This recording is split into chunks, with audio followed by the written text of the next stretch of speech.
Melasma అంటే మంగు మచ్చలు, is it completely curable అంటే క్యూరబుల్ అని చెప్పలేము, బట్ డెఫినెట్లీ మెయింటెనెన్స్లో ఉంచుకోవచ్చు. మెలాస్మా అనేది చాలా చాలా స్టబ్బర్న్ పిగ్మెంటేషన్. మనం ఎన్ని రోజులైతే మెడికేషన్ వాడతామో, అంటే క్రీమ్స్ కానీ కెమికల్ పీల్స్ కానీ దానికి ఉండే వేరియస్ ప్రొసీజర్స్ ఉంటాయి అవి లైటన్ చేసుకోవడానికి, అవన్నీ చేయించుకుంటూ ఉన్నప్పుడు చాలా వరకు లైటన్ అయ్యే అవకాశం ఉంటుంది. బట్ మెడికేషన్ కూడా యూజ్ చేయడం ఆపంగానే డెఫినెట్లీ 200% మళ్ళీ మెలాస్మా బ్యాక్ వచ్చే అవకాశం ఉంటుంది. మెలాస్మాకి ఏ రకమైన ట్రీట్మెంట్స్ తీసుకుంటున్నా కూడా maintenance is very very important.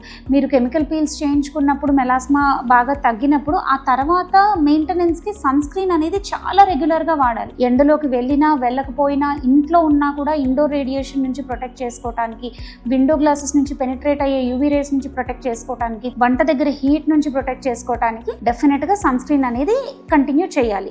Sun screen అనేది వాడటం ఆపారు అని అంటే మళ్ళీ మెలాస్మా వచ్చే ఛాన్స్ ఉంటుంది. సో మీరు బీపీకి ఎలాగైతే, షుగర్కి ఎలాగైతే మెడిసిన్స్ వాడుతూ ఉంటారో, అది వాడినన్ని రోజులు ఎలా అయితే మీ బీపీ షుగర్ కంట్రోల్లో ఉంటుందో మెలాస్మా కూడా అంతే. ఎన్ని రోజులైతే మెడికేషన్ వాడుతూ ఉంటారో అన్ని రోజులు మెయింటెనెన్స్లో ఉంటుంది, లైటన్ అవుతుంది. మళ్ళీ అన్ని ఆపేయంగానే definitely it has a tendency to come back.